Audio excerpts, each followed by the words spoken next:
guys, Amanguti here আৰু আজি মই গৈ আছোঁ সৰলপাৰা ৰাইড কৰিব আৰু এইটো মোৰ ফাৰ্ষ্ট ৰাইড। তো লেটছ গো। সো এতিয়া মই গৈ আছোঁ মোৰ ফ্ৰেণ্ডক পিক আপ কৰিব আৰু তাৰ পৰা গোটেইকেইজন লগ হৈ আমাৰ জাৰ্নি ষ্টাৰ্ট কৰি দিম। এইখন বাইক লৈ কিনে মই প্ৰথমবাৰ এইবাৰ লং ৰাইডত যাম, তো চাওঁ কি হয়। হাউজ ইউৰ ফিলিং? बहुत ही बढ़िया एकदम। তো ছাৰে নতুন বাইক লৈছে, পাৰ্টি কেতিয়া দিব? দিম আৰু আজি লৈ যাই আছোঁ চবকে ইয়াতে। ছাৰৰ নতুন ৰাইড নাই এইটো? সেইকাৰণে লৈ যাই আছোঁ। ফাৰ্ষ্ট ৰাইড নতুন বাইকত। অঁ আজি ফাৰ্ষ্ট ওলাম। অনুভৱটো কওক আজি ৰাইডৰ বিষয়ে। ৰাইডৰ বিষয়ে মানে কি আৰু ক'ম, ৰাস্তা দি যাম, গাড়ী চলাই যাম, মজা হ'ব তাত গৈ। আপোনালোকে দেখাই পাব আগতে ব্লগত কি হয়, সেইটোৱে আৰু চৈকত মণ্ডল কাই হয়। তো আজি দাদা মিউজিক হ'ব, আজি মিউজিক হ'ব। মিউজিকৰ কাৰণে ইউকেলেলি। চ বয়াম hello' all the best everyone. এই নীৰৱ, বঢ়িয়া বঢ়িয়া। গোটেইকেইটা ৰেডি? ইফাল দিয়ে ওলাবি, প্ৰীতম তোমাৰ ঠাণ্ডা নালাগে? ইফাল দিয়ে ওলাবি নেকি? মোৰ ঠাণ্ডাটো ফিল কৰিব লাগে। চ লেটছ গো। ইয়াৰ পৰা আমাৰ 60 কিলোমিটাৰ যাব লাগিব আৰু প্ৰায় 1.5 ঘণ্টামান লাগিব পাৰে, নাই কি শ্ৰীতম? 2 ঘণ্টা বেছি লাগিব। তো এতিয়া আমি আছোঁ চাপাগুৰি আৰু চাপাগুৰিৰ পৰা আমাৰ জাৰ্নি ষ্টাৰ্ট। তো বলক আগত কি হৈ থাকিব দেখাই থাকিম। চ' আমি এতিয়া ক'ত আহি পালোঁ? আমি ৰুণিখাটা। চ' আমি বৰ্তমান আহি পালোঁ ৰুণিখাটা আৰু গোটেইকেইজনে আমি লাইনত অকণমান ব্ৰেক ল'লোঁ 1 মিনিটৰ কাৰণে। আৰু ইয়াৰ পৰা আমি কোনখিনি হৈ যাম? আমি কোনফালে যাম? মোৰ ফাৰ্ষ্ট টাইম, মই একো নাজানো। ফাৰ্ষ্ট টাইমটো ময়ো নাজানো, এইটো মোৰ ফাৰ্ষ্ট টাইম ৰাইড হৈ আছে। নীৰৱ জানে, নীৰৱ। চ' আহি পালোঁ বিছমাৰী আৰু ইয়াৰ পৰা অকণমান টাইম ৰেষ্ট লৈ কিনে গোটেইকেইজনে ইয়াৰ পৰা ওলাই যাম আৰু অকণমান পিছত আমি কি পাম? সৰলপাৰা।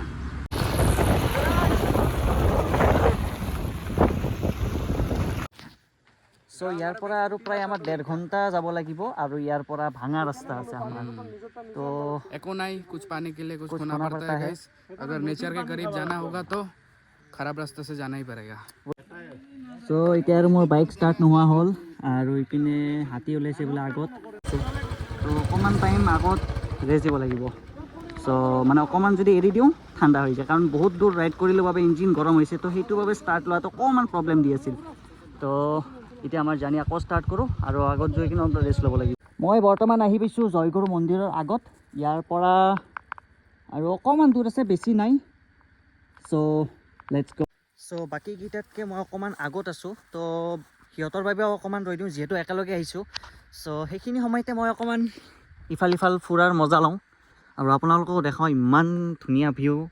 সেইটো পাহাৰ আৰু বেছি নাই, সিহঁতে আহি আছে, অহাৰ পিছত অহালৈকে মই অকণমান ইয়াতে ৱেইট কৰিম আৰু ইয়াৰ পৰা আমি যাম সৰলপাৰা। যিয়ে নকওঁ ভিউখিনি খুবেই ধুনীয়া। সিহঁতে অহালৈকে মই অকণমান অকলেই ফুৰোঁ এইখিনি জেগা, সিহঁতে অহাৰ পিছত সিহঁতৰ লগতো অকণমান ফুৰিম, চাওঁ সিহঁতে কি কৰে। তো চাওক ইমান ধুনীয়া ভিউ আৰু ইমান ধুনীয়াকৈ ইয়াতে খেতি কৰি ৰাখিছে। প্ৰায় ইয়াৰ পৰা বেছি দূৰ নহয় চাগে আৰু গৈ পামেই। এওঁলোকে আহি পাইছে মোতকৈ 5-10 মিনিট পিছত আৰু পিছত আহি আছে। আচ্ছা আপোনালোকে কিমান স্পীডত আহি আছিল? মই চাগে 35 মানৰ স্পীড। 35, মই 40তে ৰাখছোঁ, 40ৰ তলত অলপো ৰখা নাই। লাষ্টৰ নীৰৱতে আহি আছে। তো ইয়াৰ পৰা আমি আৰু যাওঁ বলক, আৰু ইয়াতে নৰখোঁ, ডাইৰেক্ট যাম সৰলপাৰা। দেখা পাইছে যে ইমান ধুনীয়া খেতি আছে, আপোনাৰ সৰিয়হৰ খেতি আৰু লগতে ভাঙা ৰাস্তা। এইটোৱে এটা চবতকৈ ডাঙৰ প্ৰব্লেম, ইয়াৰে ৰাস্তাবিলাক ভাঙা আৰু অহা যোৱাত মানে খুবেই প্ৰব্লেম হয়। লগতে পাহাৰীয়া ঠাইবিলাক চালে মানে মন একদম গলি যায়।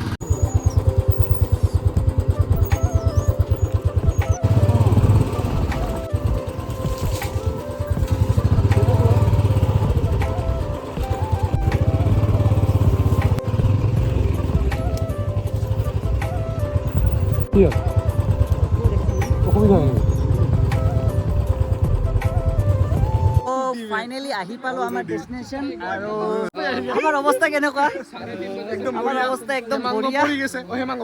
অভিজিত পৰি গৈছে অলপতে, হেৰি হ'ল। আৰু আমাৰ এণ্ট্ৰি ষ্টাইলটো কেনে আছিল নীৰৱ?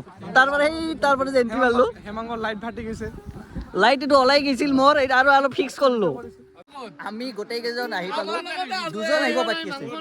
মাংস নাই, একো নাই, গোটেইখন আছে স্কুটিত।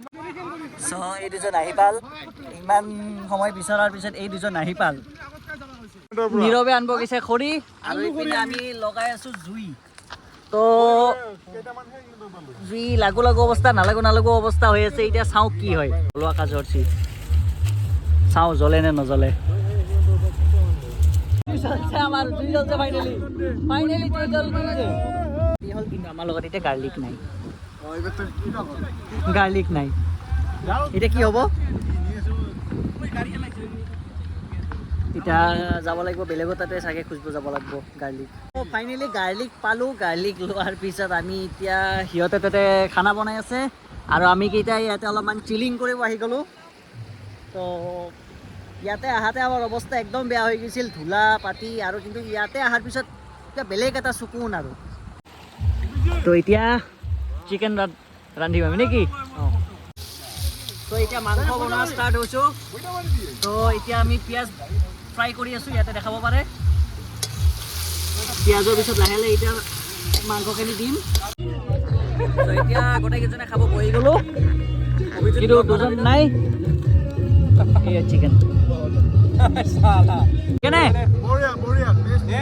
চিকেন কেনে চ' খানা খাই ল'লোঁ আৰু এতিয়া লাহেকৈ ৰেডি হৈ কিনে আমি ইয়াৰ পৰা ওলাই দিওঁ চ' আমাৰ হৈ গ'ল ৰেডি এতিয়া খালি যাব লাগে যাবৰ কাৰণে এতিয়া ইভিনিং হৈ গ'ল ঠাণ্ডা লাগে গাইজ ঠাণ্ডা সোনকালে ইয়াৰ পৰা যাব পাৰিলে হ'ল নহ'লে আমি ঠাণ্ডাত একদম মানে অৱস্থা বেয়া হৈ যাব কাৰণ মই এটা জেকেট লৈ আহিছোঁ ইয়াৰ ভিতৰত টি চাৰ্ট মোৰ ওপৰত আৰু এটা ডেনিম লগাম হৈ যাব চ' খানা পাতি খালোঁ আৰু এতিয়া এনজয় কৰিলোঁ আৰু ছাৰ এতিয়া ভগৱান জানে আমি ৰাস্তাত যোৱাৰ সময়ত বাচি যোৱাৰ সময়ত আমাৰ কি হয় হাতী যদি ওলাই কেনে আমাক দি দিয়ে একদম ভৰি দি লাথি মাৰে আপোনালোকে দেখা পাইছে ইমান ভাঙা ৰাস্তা আৰু মানে ইমান প্ৰব্লেম দিয়ে বহুত ঠাণ্ডা আৰু বিশেষকৈ ইয়াতে একদম ছেফটি গাৰ্ড লৈ আহিব বাছনে এইখিনিয়ে বাকী ভিডিঅ'টো ভাল লাগিলে লাইক কমেণ্ট ছাবস্ক্ৰাইব কৰি দিব আৰু নেক্সট ভিডিঅ' কি টপিকৰ ওপৰত চাব বিচাৰে কমেণ্টত জনাব বাই বাই